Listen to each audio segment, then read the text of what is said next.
প্রিয় ছাত্রছাত্রীরা, শ্যামস ক্লাসরুমে তোমাদের সকলকে স্বাগত। আজকে আমি তোমাদের ক্লাস 7-এর বাংলা ফার্স্ট ইউনিট টেস্টের কুতুব মিনারের কথা এই রচনাটি সম্পর্কে আলোচনা করব এবং এর অনুশীলনীর সমস্ত প্রশ্নের উত্তর নিয়েও আলোচনা করব। প্রথমেই চলে আসছি কুতুব মিনারের কথা। রচনাংশটির রচয়িতা সৈয়দ মুজতবা আলী। সৈয়দ মুজতবা আলী সম্পর্কে আমরা কয়েকটি কথা জেনে নিই, তারপর আমরা চলে আসব আলোচনার মূল বিষয়ে। সৈয়দ মুজতবা আলী 1904 খ্রিস্টাব্দে বর্তমান বাংলাদেশের শ্রীহট্টের করিমগঞ্জে জন্মগ্রহণ করেন। পিতা সৈয়দ সিকান্দার আলী, মাতা আয়তুন খাতুন। পূর্ববঙ্গের পাঠশালায় তার শিক্ষা জীবনের সূচনা হয়। তিনি অসহযোগ আন্দোলনে যোগ দিয়ে স্কুল ছাড়েন। 1921 খ্রিস্টাব্দে তিনি শান্তিনিকেতনে আসেন এবং বিশ্বভারতীর প্রথম গ্রাজুয়েট হন। তিনি আরবি, ফার্সি, জার্মান সহ 15টি ভাষা জানতেন। প্রবন্ধ, ভ্রমণ কাহিনী, উপন্যাস ও রম্যরচনা তার অসামান্য দক্ষতার পরিচয় পাওয়া যায়। তার উল্লেখযোগ্য গ্রন্থগুলি হল দেশে বিদেশে, পঞ্চতন্ত্র, চাচা কাহিনী, ময়ূরকণ্ঠী, ধূপছায়া, হিটলার প্রভৃতি। তার দেশে বিদেশে গ্রন্থটির জন্য তিনি দিল্লি বিশ্ববিদ্যালয় থেকে নরসিংহ দাস পুরস্কার লাভ করেন। 1974 খ্রিস্টাব্দে এই মহান লেখকের মৃত্যু ঘটে। এবার আমাদের আলোচ্য কুতুব মিনারের কথা, এই গল্পটির উৎস জেনে নেব। উৎস গ্রন্থটি হলো চতুরঙ্গ। পূর্ব কথা আমরা একটু জেনে নিই। কুতুব মিনার বিশ্ববিখ্যাত একটি মিনার। এই মিনারটি সুলতানি যুগে দিল্লিতে প্রতিষ্ঠিত হয়। এটি ইলতুৎমিশের আমলে তৈরি হয়, তবে তার আগে নাকি এই মিনারের তলদেশটি তৈরি করা হয়েছিল, সেটি সম্ভবত সুলতান কুতুবউদ্দিন আইবক বানিয়েছিলেন। যাই হোক, এই কুতুব মিনারটি প্রাচীন এবং খুবই বিখ্যাত। আলোচ্য প্রবন্ধটিকে লেখক সৈয়দ মুজতবা আলী ইতিহাসের বিস্তৃত আলোচনায় না গিয়ে শুধুমাত্র কুতুব মিনারের নির্মাণ কৌশল এবং নির্মাণ শিল্পের বিবরণ দিয়ে আমাদেরকে সমৃদ্ধ করেছেন। বিষয় সংক্ষেপ আমরা আলোচনা করি।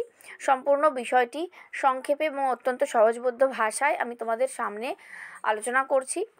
কুতুব মিনার পৃথিবীর প্রাচীন এবং আশ্চর্য একটি স্থাপত্য। মিনারের ক্ষেত্রে এটি হলো প্রথম এবং শেষ পরীক্ষা নিরীক্ষার নিদর্শন। কুতুব হলো 5 তলার একটি মিনার। এর উচ্চতা 235 ফুট। মিনারটির প্রথম তলাতে রয়েছে বাঁশি ও কোণের পরপর সাজানো নকশা। দ্বিতীয় তলাতে শুধু বাঁশির নকশা, তৃতীয় তলাতে শুধু কোণের নকশা। 4-5 তলাতে কি ছিল তা এখন আর জানা যায় না। এটি একসময় বজ্রাঘাতে ভেঙে গিয়েছিল। পরে সুলতান ফিরোজ তুঘলক এটির মেরামত করেন। এছাড়া এই মিনারটিতে রয়েছে নানা রকম কারুকার্য, যেমন লতাপাতা, ফুলের মালা, চক্রের নকশা। কুতুব মিনারের স্থাপত্যে হিন্দু মুসলমান শিল্পকলার মিলন দেখা যায়। সুলতান কুতুবউদ্দিন এর সঙ্গে আলাউদ্দিন খিলজি চেয়েছিলেন পাল্লা দিয়ে বড় একটি মিনার তৈরি করতে, কিন্তু তা সম্ভব হয়ে ওঠেনি। সম্পূর্ণ কাঠামো তৈরির আগেই তিনি মারা যান। কোনো কোনো জায়গায় মসজিদ, সমাধি বা ইমারতের গায়েও মিনার বা মিনারিকা তৈরি হতে দেখা গেছে, তবে তা আদৌ সফল হয়নি। গুজরাতের আমেদাবাদের লেখক দেখেছিলেন একটি মিনারিকা। সেটি কুতুবের অনুকরণে তৈরি করা হয়নি। শিল্পী হিসেবে তারও একটি নিজস্ব মূল্য আছে। গুজরাট ও রাজপুতানার মেয়েদের হাতের মণিবন্ধে যেমন অসংখ্য বিচিত্র ধরনের বলয় কঙ্কন থাকে, তেমনি এই মিনারিকার অলঙ্কারেও দেখা যায়। এই মিনারিকা আহমেদাবাদের রানী বেগম সিপ্রিয় মসজিদে দেখতে পাওয়া যায়। এই হলো সমস্ত রচনাটির মূল অংশ। এরপরে আমরা চলে আসছি অনুশীলনীর প্রশ্নোত্তরে।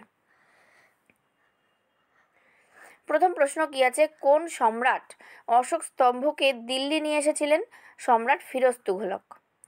কুতুব মিনার নামটি কার নামানুসারে রাখা হয়েছে এবং কেন? কুতুবউদ্দিন আইবকের নামানুসারে। দিল্লির সুলতান কুতুবউদ্দিন আইবক এই স্তম্ভটি নির্মাণ করিয়েছিলেন, তাই এর নাম কুতুব মিনার। কুতুবের সঙ্গে পাল্লা দেওয়ার জন্য আর কে মিনার গড়তে চেষ্টা করেছিলেন? আমি গল্প রচনা সংক্ষিপ্ত আলোচনার সময়ই বললাম যে দিল্লির সুলতান আলাউদ্দিন খিলজি কুতুবের সঙ্গে পাল্লা দেওয়ার জন্য মিনার তৈরি করতে চেষ্টা করেছিলেন। আচ্ছা, মিনারেট বা মিনারিটা কি? মিনারের সঙ্গে পার্থক্য কোথায়? মসজিদ, সমাধি অথবা অন্য কোনো ইমারতের অঙ্গ হিসেবে যে মিনার কখনো থাকে বা কখনো থাকে না, তার নাম মিনারেট বা মিনারিকা। আপন মহিমায় নিজস্ব ক্ষমতায় যে স্তম্ভ দাঁড়ায় তার নাম মিনার। মিনার অনেক উঁচু হয়, মিনারেট উঁচু হয় না।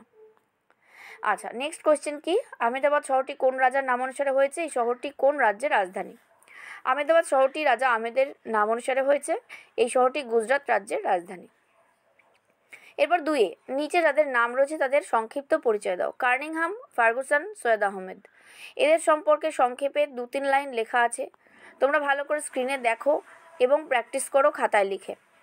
তোমরা যদি চ্যানেলে নতুন হয়ে থাকো তাহলে অবশ্যই সাবস্ক্রাইব করো।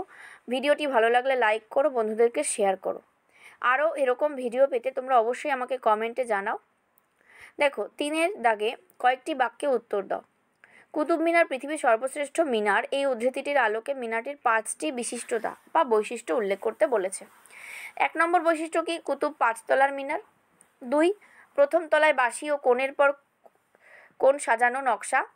3 প্রদর্শন বা সঙ্গতির এরকম চূড়ান্ত নিদর্শন পৃথিবীর আর কোনো মিনারে নেই। 4 মিনারটি হিন্দু মুসলমান উভয়ের মিলিত শিল্পের সাফল্যের এক অদ্ভুত নিদর্শন। 5 এর গায়ের অদ্ভুত কারুকার্য। মিনারটিকে কোমরবন্ধের মতো ঘিরে রয়েছে সারি সারি লতাপাতা, ফুলের মালা, চক্রের নকশা এবং এক সারি অন্তর অন্তর আরবি লেখার সারি। 2 প্রশ্ন, মিনারটি গঠনে হিন্দু মুসলিম সাংস্কৃতিক মিলনের চেহারাটি কিভাবে ধরা পড়েছে তা লেখো। কুতুব মিনার পৃথিবীর একটি সর্বশ্রেষ্ঠ মিনার। এর নির্মাণে হিন্দু ও মুসলমান সাংস্কৃতিক মিলনের এক নিদর্শন দেখা যায়। সমস্ত মিনারটিকে কোমরবন্ধের মতো ঘিরে রয়েছে সারি সারি লতা পাতা, ফুলের মালা, চক্রের নকশা। এই নকশাগুলো যাতে হিন্দু এবং এর সঙ্গে মিশিয়ে দেওয়া হয়েছে এক সারি অন্তর অন্তর আরবি লেখার সার। সে নকশাগুলো যাতে মুসলমান। গোটা মিনারটি পরিকল্পনা করেছেন মুসলমান আর যাবতীয় কারুশিল্প করেছে হিন্দু। ভারতবর্ষে মুসলমানদের সর্বপ্রথম সৃষ্টিকার্যে হিন্দু মুসলমান মিলে গিয়ে এক অদ্ভুত সাফল্য দেখিয়েছিল এই কুতুব মিনার নির্মাণে। 3 নম্বরের প্রশ্ন, কুতুব মিনারের শ্রেষ্ঠত্বের কথা বলতে গিয়ে লেখক আর কোন কোন স্থাপত্য কীর্তির প্রসঙ্গ এনেছেন? অশোক স্তম্ভ, দিল্লিতে সেক্রেটারিয়েট, কলকাতার রাজভবন, ভিক্টোরিয়া মেমোরিয়াল প্রভৃতি স্থাপত্য প্রসঙ্গ লেখক এনেছেন। এরপর 4 প্রশ্ন, আলাউদ্দিন খিলজি চেষ্টা করেও কুতুব মিনারের চেয়েও মহত্তর স্থাপত্য গড়তে পারেননি কেন? কারণ আলাউদ্দিন খিলজি ছিলেন একজন দুঃসাহসিক সুলতান। তিনি চেয়েছিলেন কুতুবের সঙ্গে পাল্লা দিয়ে তার দ্বিগুণ ঘের দিয়ে আরেকটি মিনার গড়তে, যেটি কুতুবের চেয়ে দ্বিগুণ উঁচু হবে। কিন্তু মিনারের কাঠামোর কিছুটা শেষ হতে না হতেই আলাউদ্দিন খিলজি মারা যান। তাহলে এই হলো তোমাদের অনুশীলনের সমস্ত প্রশ্নের উত্তর। তোমরা চ্যানেলটি দেখতে থাকো। তোমরা যদি নতুন হয়ে থাকো তাহলে অবশ্যই সাবস্ক্রাইব করে নাও শ্যামস ক্লাসরুম।